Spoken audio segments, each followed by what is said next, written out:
Bonjour à tous et toutes. Un cours un peu particulier aujourd'hui, puisque c'est un cours enregistré, c'est un cours vidéo et non pas un cours en direct.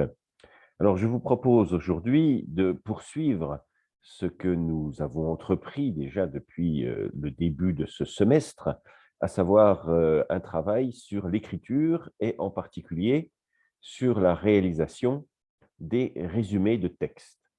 Le résumé de texte est un des exercices qui vous est imposé. Convient donc de se perfectionner dans cet exercice. Je vous propose de travailler sur un texte d'un écrivain du 19e siècle.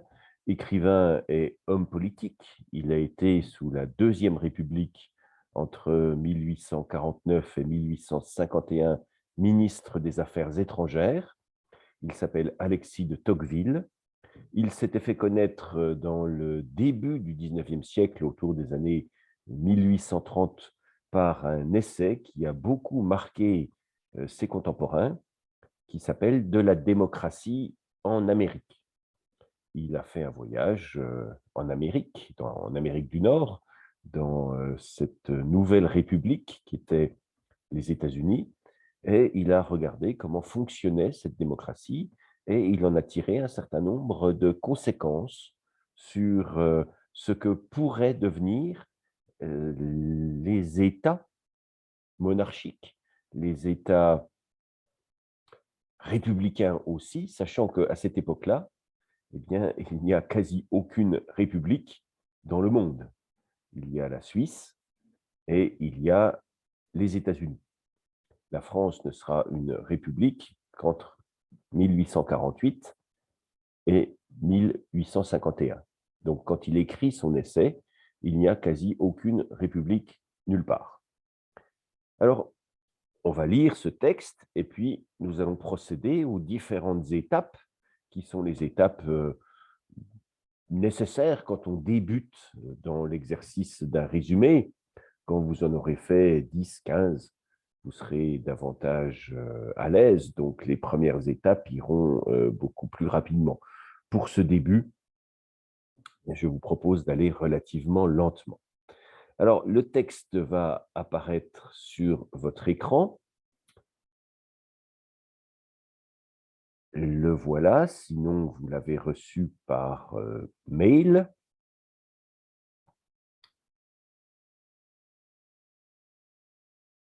De la démocratie en Amérique, le titre.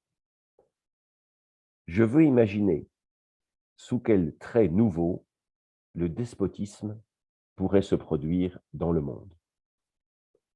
Je vois une foule innombrable d'hommes, semblables et égaux, qui tournent sans repos sur eux-mêmes pour se procurer de petits et vulgaires plaisirs dont ils emplissent leur âme. Chacun d'eux, retiré à l'écart, est comme étranger à la destinée de tous les autres. Ses enfants et ses amis particuliers forment pour lui toute l'espèce humaine.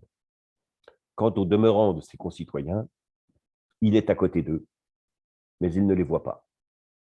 Il les touche et ne les sent point. Pardon, il n'existe qu'en lui-même et pour lui seul.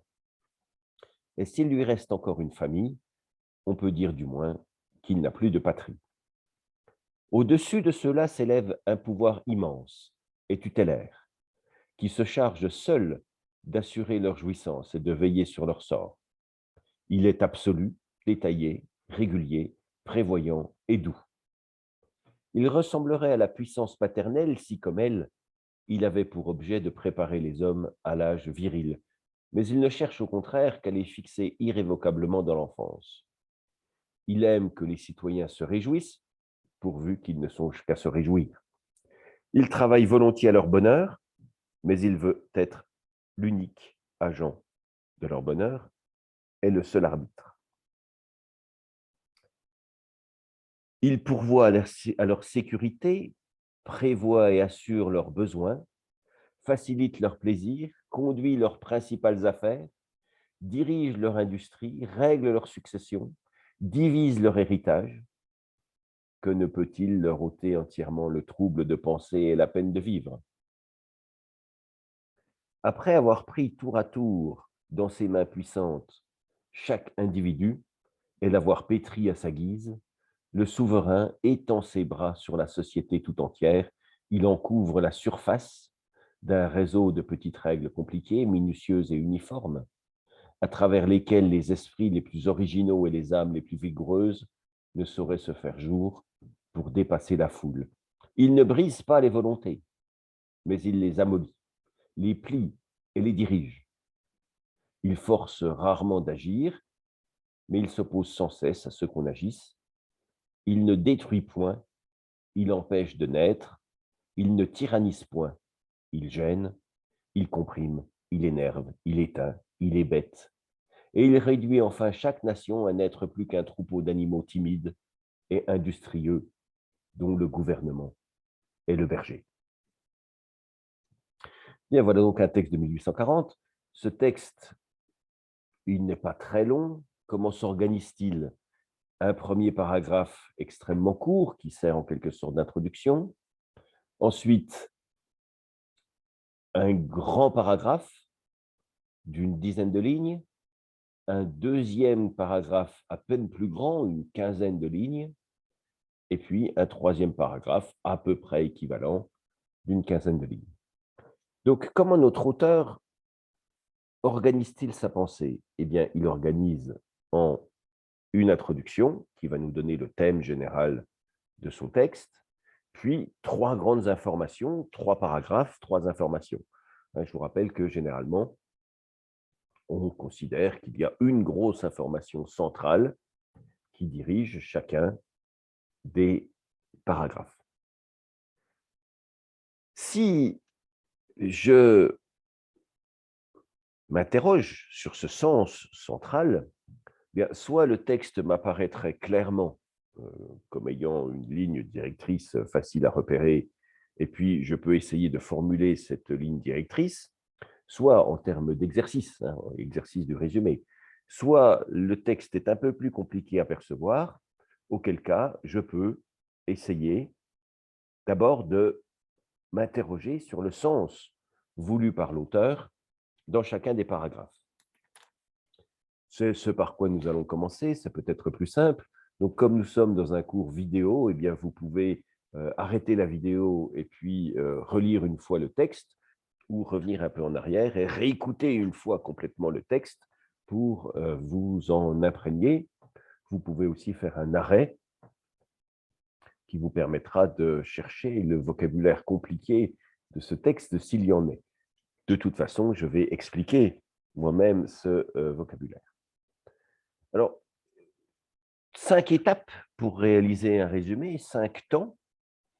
Je vais m'intéresser, moi, d'abord à un temps qui consistera à se demander comment la pensée de l'auteur est structurée, quelles sont les étapes qu'il veut dans son raisonnement.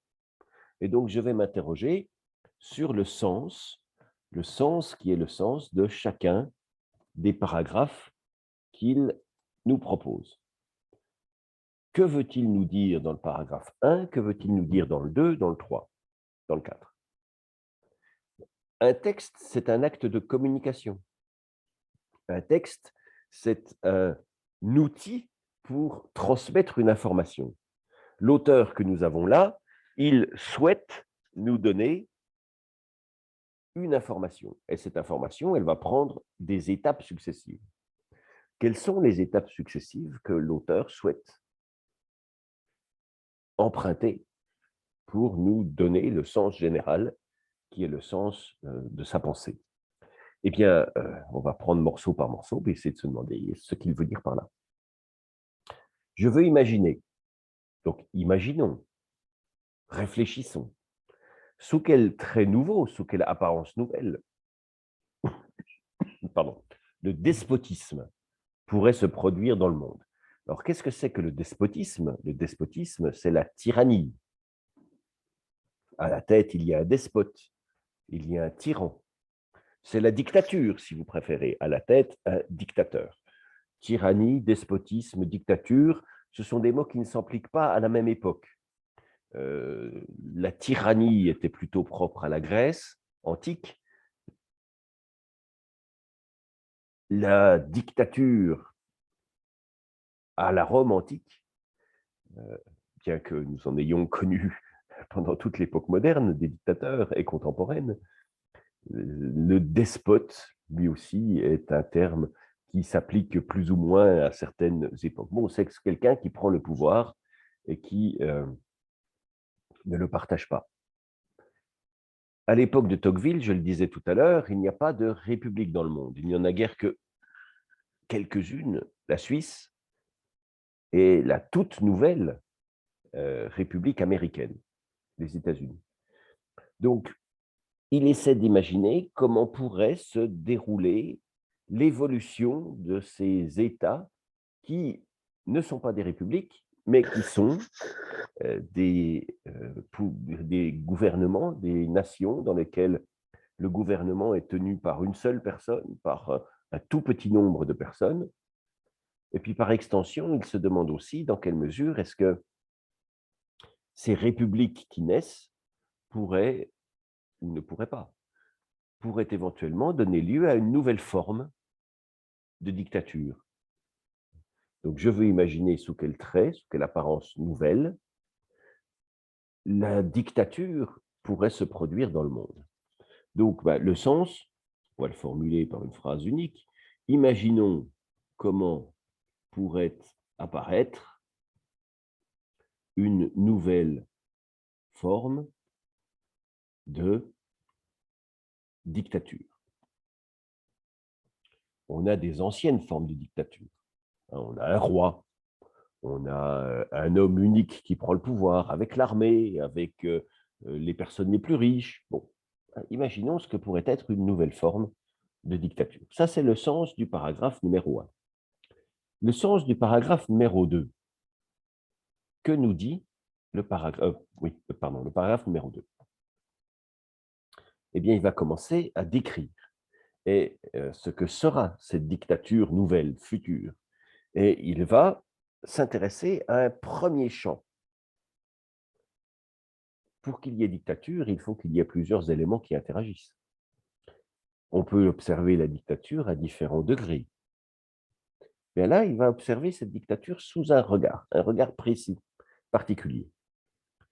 Je vois une foule innombrable d'hommes, il faut entendre d'hommes et de femmes, semblables et égaux, qui tournent sans repos sur eux-mêmes pour se procurer de petits et vulgaires plaisirs dont ils emplissent leurs âmes. Chacun d'eux, retiré à l'écart, est comme étranger à la destinée de tous les autres. Ses enfants et ses amis particuliers forment pour lui toute l'espèce humaine. Quant aux demeurants de ses concitoyens, il est à côté d'eux, mais il ne les voit pas, il les touche et ne les sent point. Il n'existe qu'en lui-même et pour lui seul. Et s'il lui reste encore une famille, on peut dire du moins qu'il n'a plus de patrie. L'axe qui est choisi dans ce premier paragraphe, ce n'est pas de parler du dictateur, ce n'est pas de parler de celui qui est au-dessus. Non, c'est au contraire de parler de celui qui est en dessous. Sous une dictature, comment vivent les gens? Sous une dictature, comment vivent les citoyens? Eh bien, je les vois tous égaux. Mais au lieu de former un collectif, un peuple, une nation, une société, eh bien, ils sont tous individualistes. Ils sont tous fermés sur leur famille. Ils sont tous fermés sur leur petit environnement personnel, femmes, enfants, amis. Et au lieu de participer d'un grand mouvement, ils sont donc tous repliés sur eux-mêmes et ne s'intéressent qu'à leur intérêt personnel, leur petit plaisir. Les hommes seront repliés sur eux-mêmes, tous égaux, mais intéressés par leur seul intérêt. Ouais, c'est ça. C'est cela le sens de ce premier paragraphe. À quoi ressemblera la société sous cette nouvelle dictature? Il n'y en aura plus de société, justement. Ce sera des tout petits groupes familiaux, d'amis, qui ne s'intéresseront qu'à leurs intérêts et leurs préoccupations. Le paragraphe 3, il va s'intéresser à un autre élément de cette dictature du futur. Et cette dictature du futur, elle sera caractérisée aussi par cette société, ces hommes, paragraphe 2, mais aussi par autre chose, qui sera le dictateur, en quelque sorte. Et plutôt que de parler d'un individu unique, Tocqueville choisit de parler plutôt du mode de pouvoir qui dirige cette nouvelle société dictatoriale, du principe qui dirigera le pouvoir dans cette dictature. Pardon. Au-dessus de ceux-là, au-dessus des hommes, s'élève un pouvoir immense et tutélaire. Je réexpliquerai le vocabulaire tout à l'heure quand on étudiera phrase par phrase, qui se charge seul d'assurer leur jouissance et de veiller à leur sort. Il est absolu, détaillé, régulier, prévoyant et doux. Il ressemblerait à la puissance paternelle si, comme elle, il avait pour objet de préparer les hommes à l'âge viril, mais il ne cherche au contraire qu'à les fixer irrévocablement dans l'enfance. Il aime que les citoyens se réjouissent, pourvu qu'ils ne songent qu'à se réjouir. Il travaille volontiers à leur bonheur, mais il veut en être l'unique agent et le seul arbitre. Il pourvoit à la sécurité, prévoit, assure leurs besoins, facilite leurs plaisirs, conduit leurs principales affaires, dirige leurs industries, règle leur succession, divise leur héritage. Que ne peut-il leur ôter entièrement le trouble de penser et la peine de vivre? Eh bien, le pouvoir sera total et s'occupera de toutes les dimensions de la vie individuelle. Le pouvoir s'occupera de tout, il sera partout, il gérera tout. On n'est pas dans une société libre, libertaire. On n'est pas dans une société où l'individu fait ce qu'il veut. On est dans une société où il y a au-dessus un pouvoir complet qui gère tout, entièrement tout. Et puis le dernier paragraphe, il va, lui, s'intéresser à la manière de faire cela. Comment le pouvoir arrivera-t-il à tout gérer? Eh bien, il va s'occuper de l'individu. Oui, donc le plan du texte, c'est individu, pouvoir, relation de l'individu au pouvoir. Après avoir pris tour à tour dans ses puissantes mains chaque individu et l'avoir pétri à sa guise, le souverain étend ses bras sur la société tout entière. Il en couvre la surface d'un réseau de petites règles compliquées, minutieuses, uniformes, à travers lesquelles les esprits les plus originaux et les âmes les plus vigoureuses ne sauraient se faire jour pour dépasser la foule. Il ne brise pas les volontés, mais il les amollit, les plie, les dirige. Il force rarement d'agir, mais il s'oppose sans cesse à ce qu'on agisse. Il ne détruit point, il empêche de naître. Il ne tyrannise point, il gêne. Il comprime, il énerve.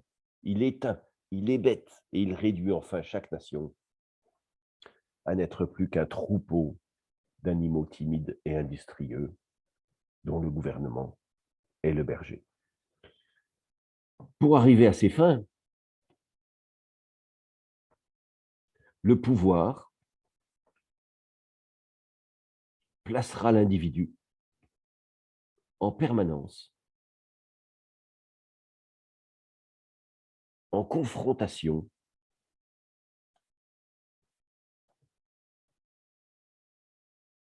avec des règles multiples qui l'enfermeront entièrement.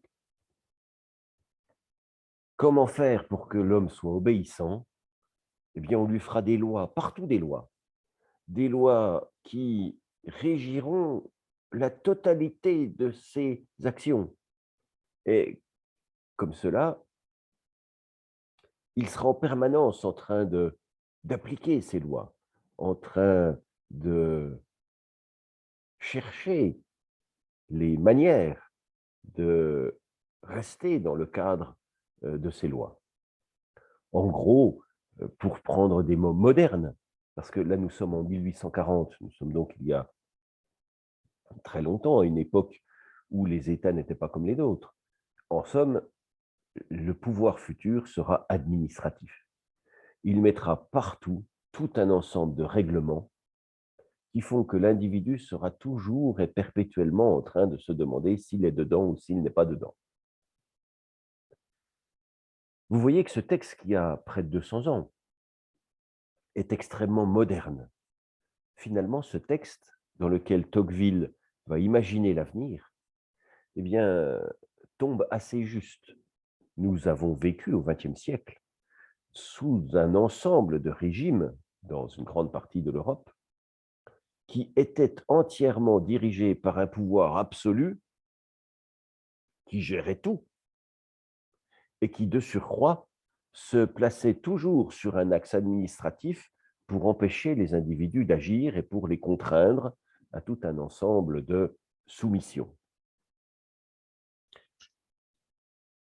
Nous en avons d'ailleurs un certain nombre de manifestations dans la littérature extrêmement brillantes. Nous avons l'œuvre d'un écrivain du 19e siècle qui s'appelle Franz Kafka, qui fait la charnière 19e-20e. Et Franz Kafka a écrit dans tout un ensemble de ses romans comment une société devient incompréhensible à partir du moment où s'appliquent des règles, s'appliquent des administrations, s'appliquent des fonctionnements auxquels l'individu ne comprend rien et auxquels il doit essayer d'obéir. Le plus connu peut-être de ces romans, les plus connus, c'est Le Château et c'est Le Procès. Dans Le Château, un arpenteur arrive dans un petit village et on lui a donné comme mission d'arpenter, c'est-à-dire de mesurer. Et il tombe sur un individu, puis 10, puis toute une foule.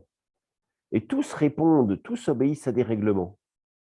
Mais jamais personne ne sait d'où vient le règlement. Jamais personne ne sait qui fait quoi, qui a ordonné quoi, qui a l'autorité pour. Et dans le procès, c'est la même chose. Quelqu'un est accusé, mais il ne sait pas de quoi, pourquoi, par qui. Et tout un système se met en place en répondant à des directives, des administrations, euh, des ordonnancements. Mais personne ne sait exactement qui a organisé tout cela. Et l'individu se perd entièrement dans cet enchevêtrement réglementaire. C'est ce que décrivait Tocqueville en 1840. Pour prendre un dessin animé du XXe siècle, vous avez peut-être vu un dessin animé, une adaptation d'Astérix par Goscinny et Uderzo, les deux créateurs d'Astérix et Obélix, qui s'appelle Les 12 travaux d'Astérix, pardon, 12 travaux d'Astérix, c'est lui le héros. Et dans ces 12 travaux d'Astérix, il y a une des épreuves dans lesquelles on doit obtenir un formulaire de l'administration romaine. Et les deux héros entrent dans un bâtiment administratif, demandent le formulaire en question et on les envoie dans un bureau qui les renvoie dans un autre, dans un autre, dans un autre, dans un autre. Et tout dysfonctionne complètement. Ils appellent ça la maison des fous. Jusqu'à ce qu'ils comprennent qu'en fait, il faut jouer avec les règles qui sont les règles internes à l'administration. Et donc, ils se mettent eux-mêmes à inventer des formulaires administratifs, ce qui fait que les employés des différents bureaux se demandent ce qu'est ce formulaire et vont commencer à chercher, vont commencer à se renvoyer eux-mêmes de bureau en bureau jusqu'à devenir eux aussi fous. Nous avons une autre adaptation télévisuelle, cette fois-ci extrêmement brillante, des années 70, d'un acteur, réalisateur et auteur qui s'appelle Patrick McGoohan, qui s'appelle Le Prisonnier. C'est un feuilleton britannique en 14 épisodes Nous avons là un homme qui se retrouve prisonnier d'un village. Et il répond à des règles tout à fait étranges, mais quelles règles? Et donc il va chercher à échapper à ces règles dans un premier temps. Et puis quand il aura compris que c'est impossible, les derniers épisodes, il va perturber les règles. Il va jouer avec les propres règles de cette administration tout à fait étrange dans laquelle il vit. Bien, alors maintenant que nous savons comment l'auteur a organisé son texte, imaginons la dictature, paragraphe 1. Voilà comment seront les hommes, individualistes. Voilà comment sera le pouvoir, minutieux, administratif. Voilà comment il s'occupera des individus.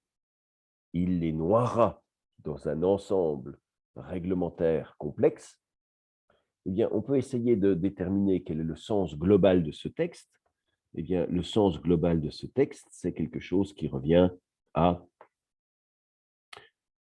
pour imaginer la dictature future, ça c'est le paragraphe 1, il faut imaginer, ça fait 2 fois imaginer, c'est pas grave, il faut imaginer des hommes repliés sur eux-mêmes, un pouvoir administratif total, ça ce serait le paragraphe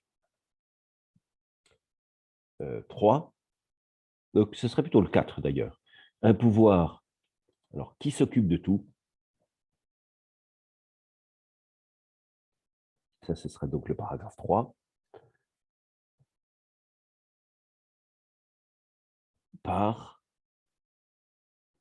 des règlements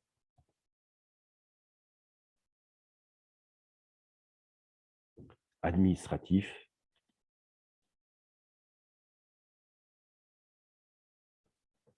absolus. Donc ça, ce serait le sens, grosso modo, global de ce texte. Pour imaginer la dictature future, il faut imaginer des individus repliés sur eux-mêmes ou sur leur famille, un pouvoir qui s'occupe de tout par des règlements administratifs absolus. Donc quand on va produire notre propre résumé, il faudra que notre résumé, lui, notre texte, le texte que nous allons produire, il réponde, il réponde à cette question-là, à cette définition-là. Il réponde à cette problématique-là. Comment sera la dictature du futur? 1, 2, 3. Individualisme, absolu du pouvoir, absolu de l'administration. On a un nombre de mots limité hein, dans un résumé. Vous aviez la norme tout au-dessus, je crois. C'était, est-ce que je l'ai donné? Il fallait faire un résumé en 140 mots. Donc on essaiera, plus ou moins 14, à faire un texte qui recoupe, conserve un maximum d'informations dans cette salve-là de, de mots. Alors, comment faire pour que le résumé soit le moins difficile à faire? Eh bien, il faut essayer, paragraphe par paragraphe, de faire en quelque sorte le menu, hein, la carte d'identité de ce texte, dresser l'ensemble des informations qu'il contient, ce qui nous permettra de faire un choix. Si on avait autant de mots que l'auteur, on garderait le texte de l'auteur. Si on a moitié moins de mots de l'auteur, il faut réduire. Alors, réduire les phrases, ça c'est une possibilité, mais peut-être aussi réduire les informations. Et puis, si on a 10 fois moins de mots que l'auteur, eh bien, il faut vraiment supprimer des informations que l'on considérera comme secondaires. Alors, quelles sont-elles les informations? Il faut d'abord dresser la liste des informations pour pouvoir par la suite décider de ce qui est secondaire, de ce qui est principal. Alors, la première information que nous avons dans ce texte, c'est évidemment celle qui annonce de quoi va parler le texte. Je veux imaginer sous quel trait nouveau le despotisme pourrait apparaître dans le monde. Alors, vous voyez, l'auteur dit « je ». Donc, nous pouvons, puisque nous devons écrire le texte comme si nous étions l'auteur, on va pouvoir dire « je ». Si le texte il vous dit je vais vous raconter mes vacances en Grèce », même si vous n'êtes jamais allé en Grèce de votre vie, vous allez dire je vais parler de mes vacances en Grèce. On se met à la place de l'auteur, on s'exprime comme l'auteur s'exprime dans le texte. Alors, mais on essaie de changer les mots. Donc, à la place de veux imaginer, on va trouver autre chose. Je décrirai un futur ici, les dictatures futures. Voilà, c'est ça l'information. Je vais décrire. Alors, j'ai déjà supprimé quelques petites choses, du genre dans le monde. Dans le monde. Alors, on peut compléter. Dans le monde. À quoi ressembleront les dictatures dans le monde? Donc, ça, c'est l'information 1 de ce texte. C'est ce par quoi, évidemment, ça commence. Alors, qu'est-ce que nous avons par la suite? Qu'est-ce que nous avons par la suite?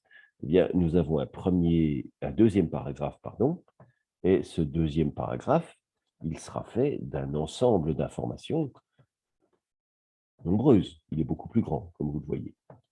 Donc, quelles informations contient le deuxième paragraphe? Je vais les numéroter à partir de 2, 3, 4, 5, au fur et à mesure qu'elles vont apparaître.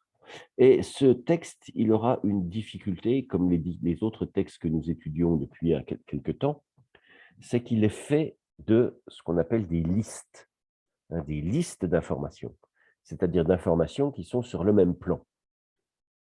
Mais c'est très difficile de résumer un texte qui met des informations sur le même plan, parce qu'on ne peut pas prendre au hasard une information. Si je vous dis j'ai 5 voitures, une Peugeot, une Renault, une Dacia, une Volkswagen et une Rolls, vous ne pouvez pas résumer en disant il a 2 voitures, une Rolls et une Peugeot. J'en ai 5. Vous ne pouvez pas dire que j'en ai 2. Donc, si je mets 5 informations sur le même plan, soit on supprime tout et puis on dit il a plusieurs voitures, soit on est obligé de dire il a des voitures qui sont 1, 2, 3, 4, 5. On est obligé de garder tout. Autre exemple, si je vous dis j'ai 2 enfants, la première, gna gna gna, et puis la deuxième, ta ta ta ta, vous ne pouvez pas résumer en disant il a un enfant qui fait ceci, cela. S'il y en a 2, il y en a 2. Donc, quand un auteur met des informations sur le même plan, quand il fait des listes d'informations, c'est très, très difficile à résumer parce que soit on supprime tout, on trouve des équivalents pour tout, soit on garde tout. On va voir comment ça va se passer ici.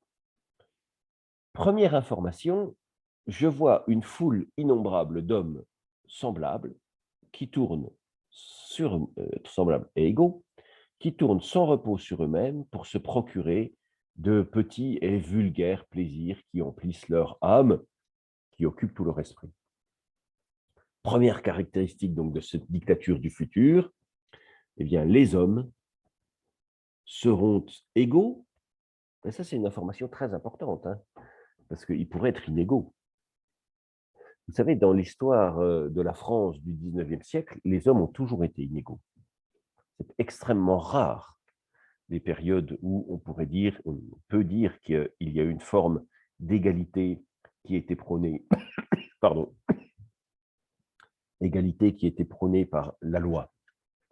Et je dirais même qu'il n'y a aucun moment au 19e siècle où les hommes ont été égaux au regard de la loi. Nous avons au 19e siècle tout un ensemble de régimes politiques qui se sont succédés. Nous avons, si je prends à partir de 1804, qui est l'arrivée au pouvoir de Napoléon, de 1804 à 1815, c'est un empire. Nous avons un empereur. L'empereur, il n'est pas très égal des autres individus. Et il a, avec lui, une noblesse, des princes, des ducs.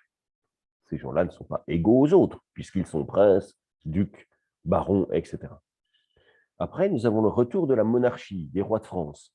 Alors, rebelote, des rois, des nobles. Nous avons ensuite une république de 1848 à 1851. Et je vais en dire un mot. Ensuite, nous avons de nouveau un empire jusqu'en 1870. Et nous avons enfin une république, la Troisième République de 1870.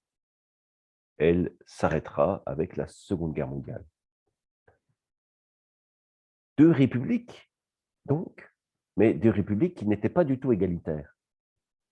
Je vais vous en donner un exemple tout simple, c'est que en 1848, lorsque commence la Deuxième République, qui a le droit de vote?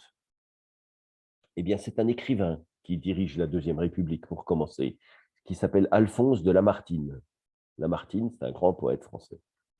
Il est président du gouvernement provisoire. Eh bien, il va faire des grandes choses, des immenses choses. Il va, par exemple, abolir l'esclavage. Mais il va faire une autre loi importante, c'est qu'il va déclarer le suffrage universel. Tous les Français auront le droit de vote. Mais il y a deux petites restrictions. C'est qu'il est masculin que les hommes et à 21 ans.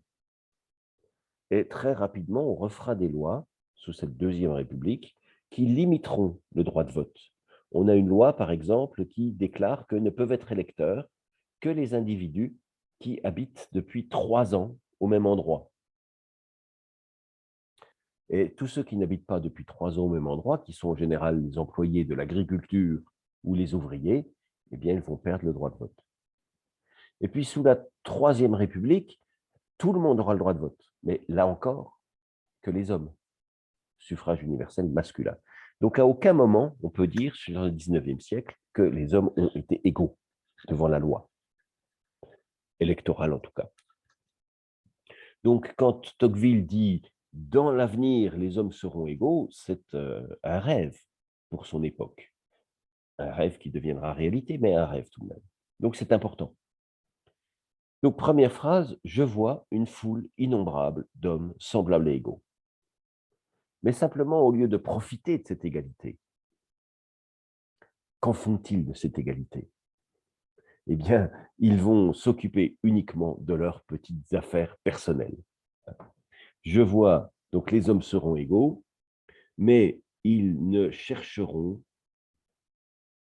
que, alors on va essayer d'élargir, plaisir, que leurs intérêts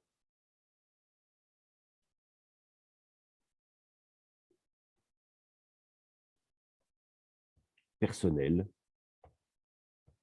Il dit égoïste, vulgaire. Bon, ils ne chercheront que leurs intérêts personnels dont ils emplissent leur âme qui ne les intéresse. Il n'y a que leur intérêt personnel qui les intéresse.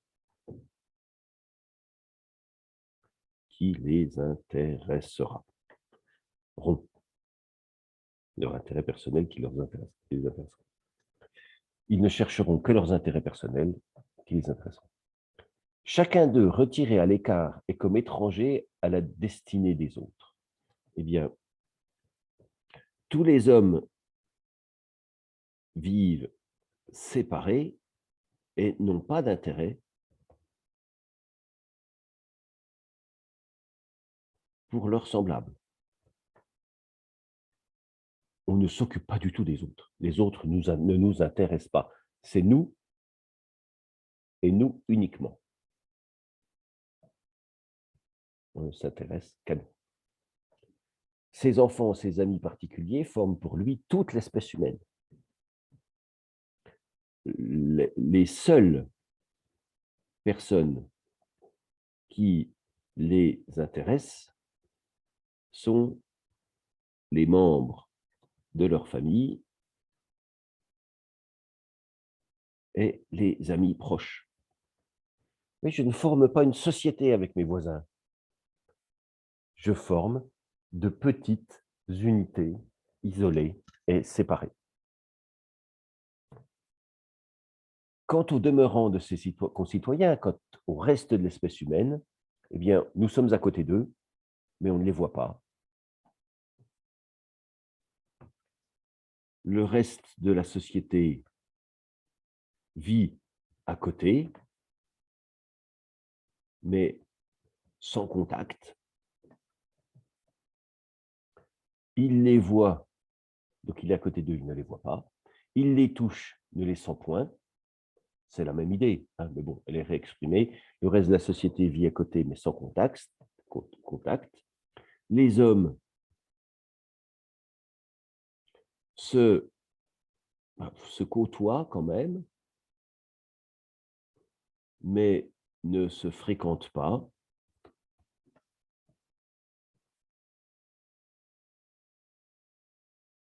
Il n'existe qu'en lui-même pour lui seul. Les hommes ne s'occupent que d'eux-mêmes. S'il lui reste encore une famille, on peut dire qu'il n'a plus de patrie. Il se regroupe en famille, mais pas en... Alors, en patrie, qu'est-ce qu'on pourrait mettre à la place de patrie pour que ce soit plus clair? En nation, ou simplement en société. On ne fait plus une société, on fait juste des petits blocs. En nation, je mets en société, ça pourrait marcher aussi.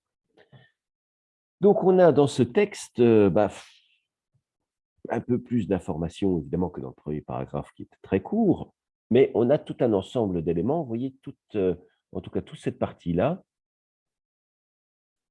la 6, 7, 8, qui sont finalement la même info. Donc, on pourra peut-être la supprimer, la garder qu'une seule fois. Les hommes sont égaux, ils ne cherchent que leur intérêt personnel, c'est ça qui les intéresse. Tous vivent séparés les uns des autres et ne s'intéressent pas les uns aux autres. Les seules personnes qui nous intéressent, c'est la famille et les amis, ce qui sera un peu l'information 9 aussi. On se regroupe en famille, mais pas en société. Le reste de la société vit à côté de moi, mais sans que j'ai de contact. Je les fréquente pas, je suis à côté, mais sans les fréquenter, sans amitié pour eux. Je ne m'occupe que de moi-même. C'est donc ça les grandes informations de ce paragraphe numéro 2. Alors, essayons de regarder maintenant le paragraphe numéro 3, qui est donc lui aussi plus grand, c'est le plus grand des paragraphes de ce texte.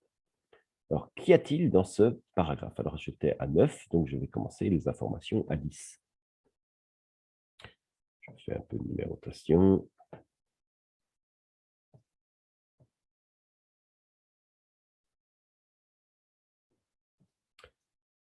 Au-dessus d'eux, les hommes, s'élève un pouvoir immense et tutélaire qui se charge d'assurer leur jouissance, donc leur vie, et de veiller sur leur sort. Au-dessus des hommes, alors au-dessus, ça y est déjà. Donc, un pouvoir gouverne les hommes, immense, donc très grand. Tutélaire, ça veut dire qu'il chapeaute. On a le mot tutelle en français, ça veut dire qu'il est au-dessus.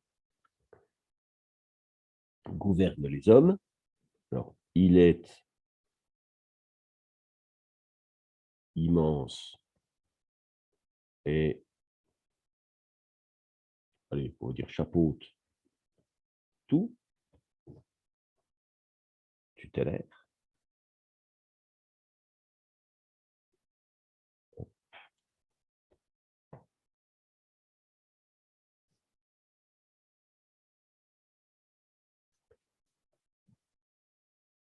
Il se charge seul d'assurer la jouissance et de veiller à leur sort. Il est l'unique gardien de... Alors, qu'est-ce qu'on pourrait mettre à la place de assurer la jouissance? Gardien on va mettre organisateur de la vie, allez, et allez, de la surveillance. Veiller à leur sort et de la vie et de l'existence. Oh, allez, on va essayer de changer les mots, mais de toute façon, il va falloir réduire tout ça. Il est absolu, détaillé, régulier, prévoyant et doux. Alors là, on commence à avoir les problèmes. Pourquoi est-ce qu'on a des problèmes? Eh bien, parce que vous voyez que le pouvoir, il a 5 caractéristiques. Absolu, détaillé, régulier, prévoyant et doux. Ces 5 mots ont un sens différent. Absolu, ça veut dire qu'il contrôle tout. Détaillé, ça veut dire qu'il contrôle tout dans le détail, il est minutieux. Régulier, ça veut dire qu'il émet des règles. Prévoyant, ça veut dire qu'il prévoit les problèmes. Et doux, c'est ce qui sera beaucoup développé dans le paragraphe qui suit. Doux, ça signifie qu'il n'agira pas par la force, mais qu'il agira au contraire par tout un ensemble de petits règlements ennuyeux. Donc ces 5 mots ont un sens différent. Donc il faut que ces 5 mots, puisqu'ils sont sur le même plan, on essaie de leur trouver des équivalents. Soit on supprime, soit on va essayer de trouver des équivalents. Alors, ces caractéristiques sont absolues, sont sa toute-puissance,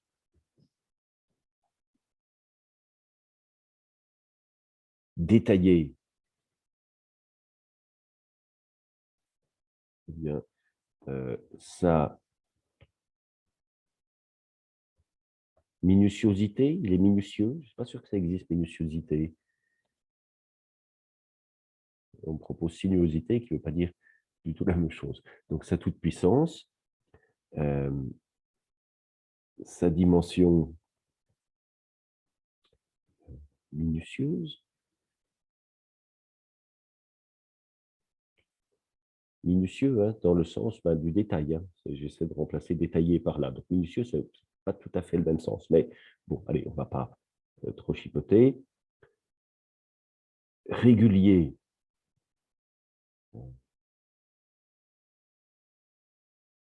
Sa volonté de tout réglementer. Là, vous voyez, je m'amuse un petit peu, en fait, hein, parce que je suis en train d'essayer de remplacer un mot par plusieurs. Sa volonté de tout réglementer. Si chaque fois que j'ai un mot, je mets 5, ça ne devient plus un résumé. Hein. Ça devient un commentaire de texte. Enfin, c'est pour vous montrer le principe. Vous voyez, il y a des sens différents dans ces mots. Donc, il faut qu'on essaie de trouver ces sens. Son aspect prévoyant. Alors, son anticipation. Et d'où, eh bien, son mode de gouvernement non contraignant. Je donne des phrases beaucoup plus, j'utilise des mots beaucoup plus nombreux que ceux du texte, mais c'est pour vous faire sentir le sens qui se trouve finalement caché derrière les paroles de l'auteur. Il y a 5 éléments. On va les numérer. On pourrait mettre 1, 2, 3, 4 et 5. Sa toute-puissance, sa dimension minutieuse, sa volonté de tout réglementer, son anticipation des problèmes, et puis son mode de gouvernement non contraignant. Il ressemblerait à la puissance paternelle si, comme elle, il avait pour objet de préparer les hommes à l'âge viril. On pourrait croire que c'est le pouvoir d'un père s'il avait pour objet de nous faire grandir. À quoi ça sert la famille? Ça sert à nous faire vivre bien dans l'avenir, à nous faire grandir. L'âge viril, c'est l'âge adulte. Mais il ne cherche au contraire qu'à les fixer irrévocablement dans l'enfance. Mais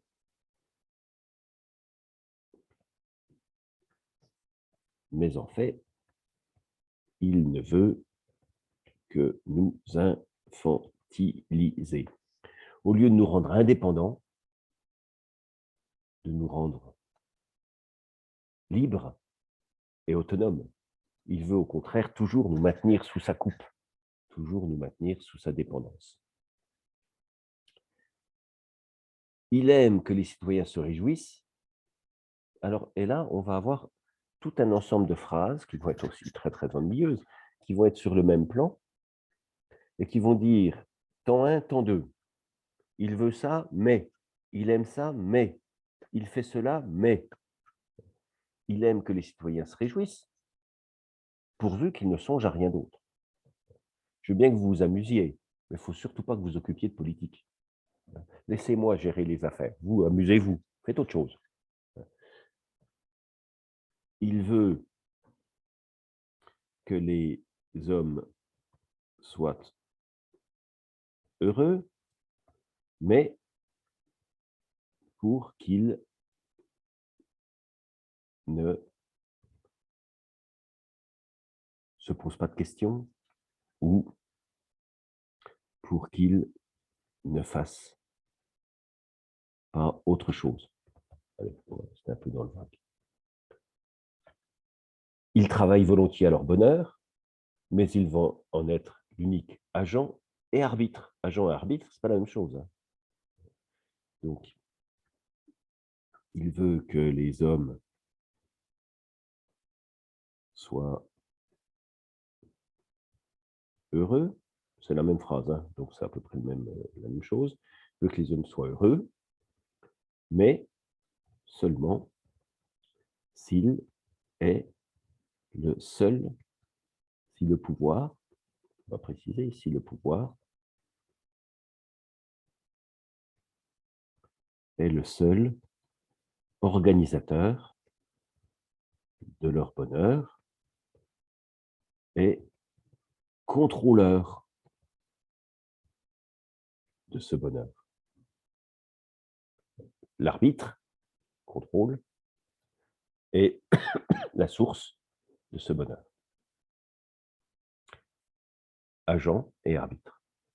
Il prévoit la sécurité, prévoit sur les besoins, facilite les plaisirs, conduit les principales affaires, dirige les industries, règle les successions, divise les héritages. Et là aussi, on est dans les ennuis, hein, en termes de résumé. Parce que c'est tout ce que fait le pouvoir. Et c'est des éléments sur le même plan. Sur le même plan. Donc, il va falloir que nous, on essaie de les garder un maximum. Alors, sécurité, besoin, plaisir. Donc, il donne la sécurité, il pourvoit aux besoins. C'est le deuxième. Prévoit sur les besoins. Il assouvit les besoins, facilite les plaisirs. Il assure les distractions.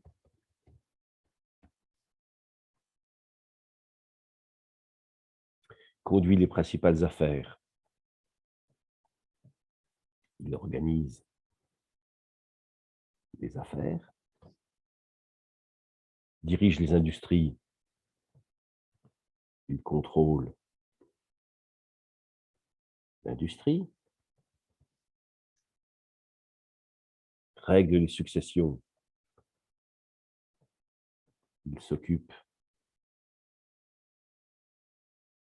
des héritages.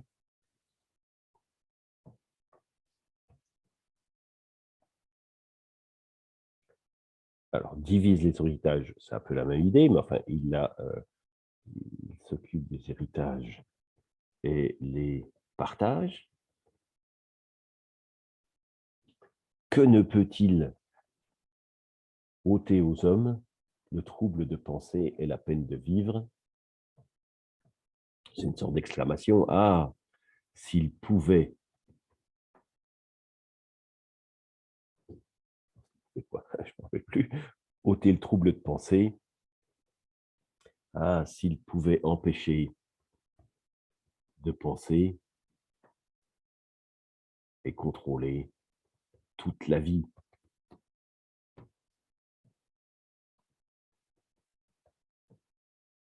Ce serait ça l'idéal. C'est que nous ne serions plus que des machines entre ses mains. Alors, vous voyez que cette partie-là, elle va être très compliquée à résumer parce qu'il va falloir trouver des équivalents à ces différents éléments-là. Il va falloir les rassembler en des éléments plus courts. Il y a le domaine du plaisir, il y a le domaine de la sécurité, il y a le domaine des besoins de la vie, il y a le domaine de la production, il y a le domaine de la mort. Donc, dans quel domaine est-ce que s'applique le pouvoir de l'État? Si on veut essayer de résumer tout ça, réduire, ben, il y a le travail, il y a la vie quotidienne, il y a la sécurité, la mort, il y a les distractions, et ça, on pourrait déjà réduire de cette façon-là. Mais il va falloir, hein, va falloir réduire de toute façon. Reste enfin le dernier paragraphe que nous avons là, qui va lui aussi être, hélas, fait de plein de petits éléments successifs. Comment fait-il l'État pour arriver à son résultat? Eh bien, après avoir pris ainsi tour à tour dans ses puissantes mains chaque individu, l'avoir pétri à sa guise, il étend ses bras sur la société tout entière. Pour y parvenir, il alors, prend dans ses mains chaque individu. Il contrôle chaque personne. L'avoir pétri à sa guise. Il l'éduque comme il veut. Bonne dictature, c'est un système éducatif. Rappelez-vous les jeunesses hitlériennes, l'éducation dans les dictatures du milieu du XXe siècle, eh bien, il y avait des organisations qui s'occupaient de l'enfance, qui s'occupaient de l'éducation de l'enfance, des systèmes éducatifs qui s'occupent de l'enfance, parce qu'on sait que si on contrôle les enfants, ben, on contrôlera les adultes qu'ils seront par la suite. Donc, on contrôle chaque personne. Après l'avoir pétri à sa guise, on l'éduque comme il veut, il étend ses bras sur la société tout entière, il surveille toute la société. Et c'est là que va commencer la partie sur l'administration. Il en couvre la surface de cette société d'un réseau de petites règles. 3 choses compliquées, minutieuses, uniformes. Il émet des règlements.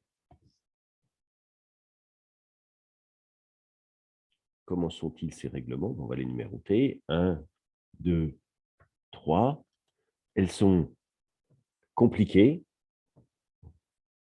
Et si tout est clair, c'est difficile de diriger. Mais si tout est obscur, c'est facile de diriger. Complexe, minutieuse, détaillée,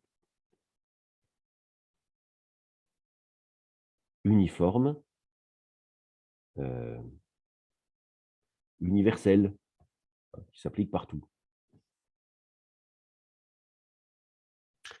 À travers lesquels les esprits les plus originaux et les âmes les plus vigoureuses ne sauraient se faire jour pour dépasser la foule, dans lesquels même les esprits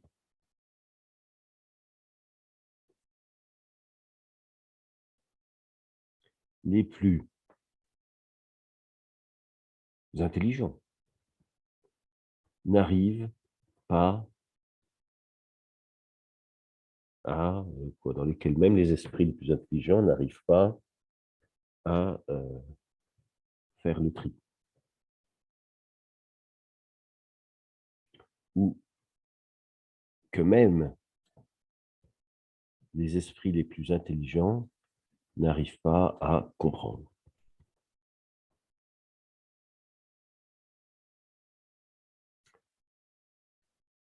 Il ne brise pas les volontés, il les amollit, les plie, les brise. Il n'utilise pas la force, mais donc, il amollit, plie, dirige. Mais il... alors, qu'est-ce que ça pourrait être, amollir? Il décourage, il plier, il plier et diriger. Il soumet pour plier et dirige et commande. Il ne détruit point, il empêche de naître. Donc, il n'interdit pas, il empêche la contestation d'apparaître. Je vais vous donner un exemple pour que vous compreniez ce que ça veut dire. Il ne fait pas de censure sur les livres. Il interdit la publication des livres. Donc, il n'interdit pas aux gens d'écrire, il interdit de publier. Il n'interdit pas les livres publiés, il interdit la publication. Donc, en fait, il agit avant que les problèmes n'arrivent. Il ne tyrannise point, il gêne, il comprime, il énerve. Donc, il ne contraint pas, mais il gêne, comprime, énerve.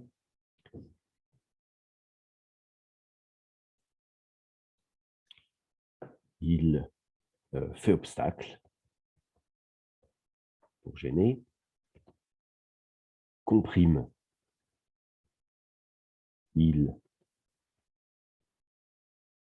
comprimer, qu'est-ce qu'on pourrait trouver à la place de comprimer? Il comprime, il comprime. Allez, on va mettre comprime, on réfléchira tout à l'heure. Il comprime.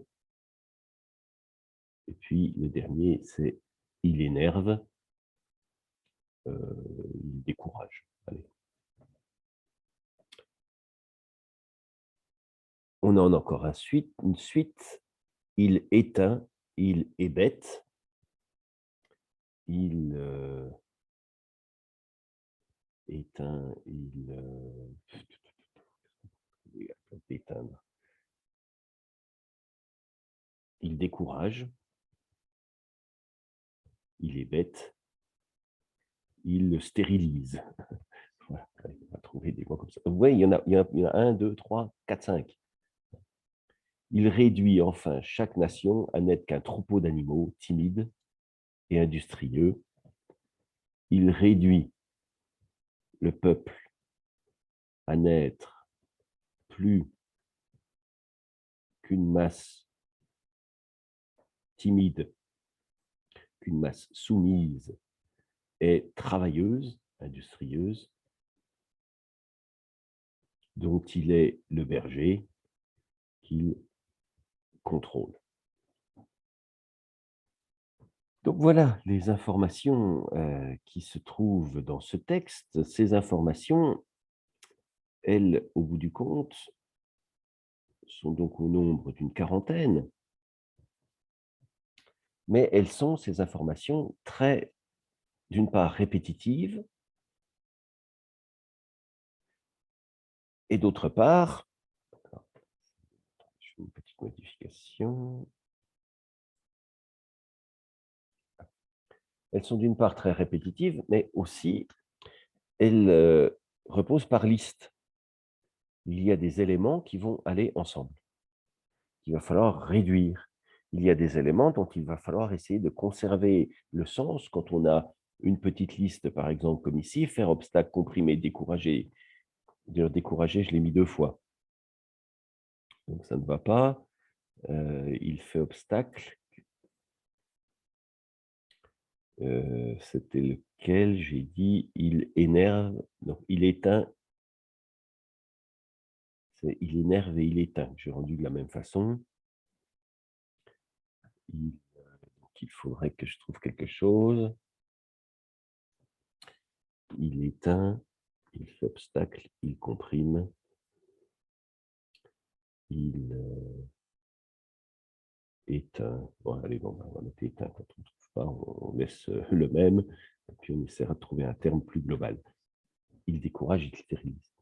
Donc quand on a plusieurs informations, vous voyez, qui sont sur le même plan, s'il y en a 2 qui disent le même sens, qui ont le même sens, ben, on n'en met qu'une à la fois, mais si elles ont toutes un sens différent, eh bien, il faut essayer de trouver un équivalent global ou tout conserver. Complexe, détaillé, universel, c'est pas le même sens.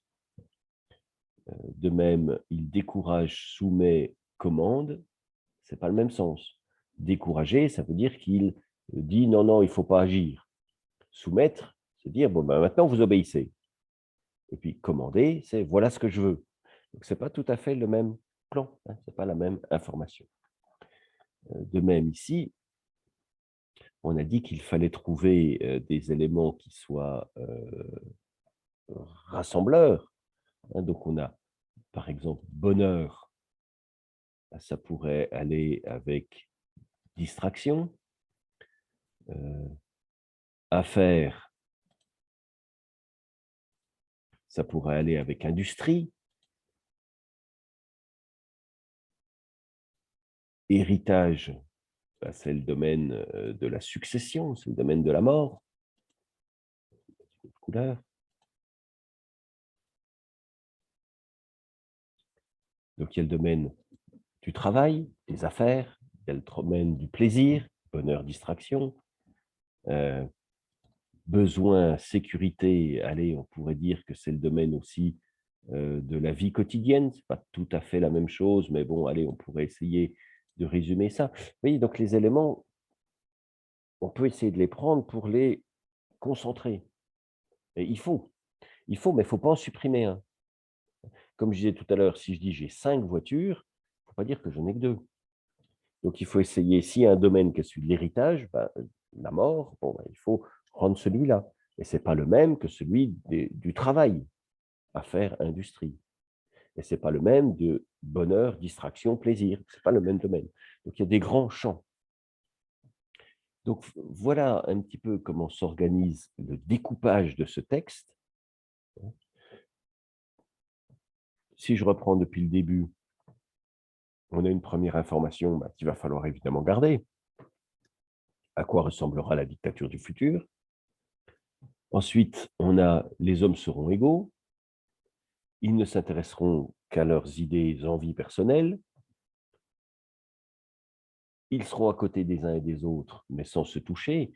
Donc si je gardais un petit peu les informations essentielles, on pourrait dire que la première est essentielle, la deuxième est très importante aussi.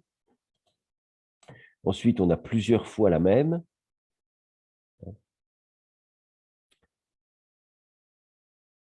Ils vivent à côté de la société, mais ne s'intéressent qu'à leur famille. Heu, bon, elle est dite plein de fois.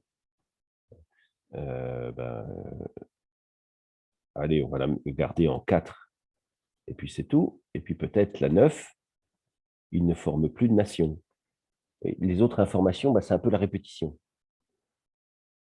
Donc avec ça, avec celle-là, heu, à la rigueur avec la 3 aussi, on a gardé à peu près tout le sens. Qu'est-ce qu'on va garder dans le paragraphe suivant? Bah, heu, que le pouvoir gouverne, qu'il gouverne tout,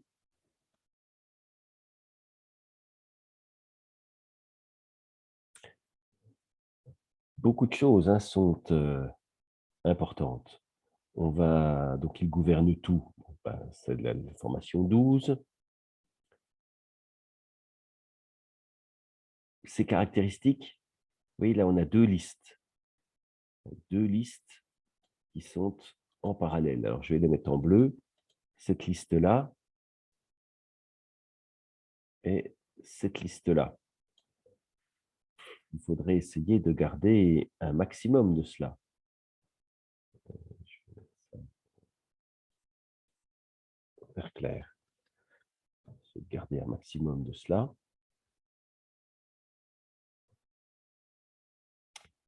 Et puis, dans le dernier paragraphe, comment il fait? Ben, ces informations-là, c'est les plus importantes. Il contrôle, il éduque, il surveille et il met en place un système administratif. Et puis, si on n'a qu'une seule information encore à conserver, on gardera celle-ci, la 38. Sachant qu'on peut essayer aussi de taper dans les 33, 34, 35, 36. Oui, prioritairement, il faut garder ce qu'on a décidé comme étant le sens principal de chaque paragraphe, ce qu'on avait mis en rouge. Et puis, dans un deuxième temps, si on a plus de mots, eh bien, il faut essayer de conserver le reste. Alors, le résumé, je l'ai dit tout à l'heure, il se fait en 140 mots, plus ou moins 14. On a toujours 10% de marge, ce qui donne un résultat qui est donc entre 126 et 154. Bon, donc vous avez le découpage. Ce découpage, vous pouvez revenir un peu plus haut sur la vidéo pour le repérer de manière plus complète sur l'écran. Ben, il faut essayer donc de faire ce résumé dans cette salve-là. Alors, il nous reste une grosse demi-heure de cours sur un cours d'1 heure et demie. Donc, ben, je vous invite à essayer de le faire. Essayez de le faire, ce résumé, entre 126 et 154 mots, et puis éventuellement de me l'envoyer. Je vous envoie, moi, par mail, le texte d'origine, vous l'avez déjà, je vous le renvoie quand même, le découpage que nous venons de faire, et puis enfin, la correction de ce que ça aurait pu donner, mais avant de lire la correction, essayez de la faire vous-même. Voilà, vous avez encore une demi-heure devant vous, essayez de faire ce cours. J'arrête là pour aujourd'hui. Cours un peu particulier puisqu'il est en vidéo, donc, et méditez là cette vidéo sur la méthode que nous employons pour réussir à faire le résumé. Nous en reparlerons lors d'un cours futur. Je vous dis donc au revoir.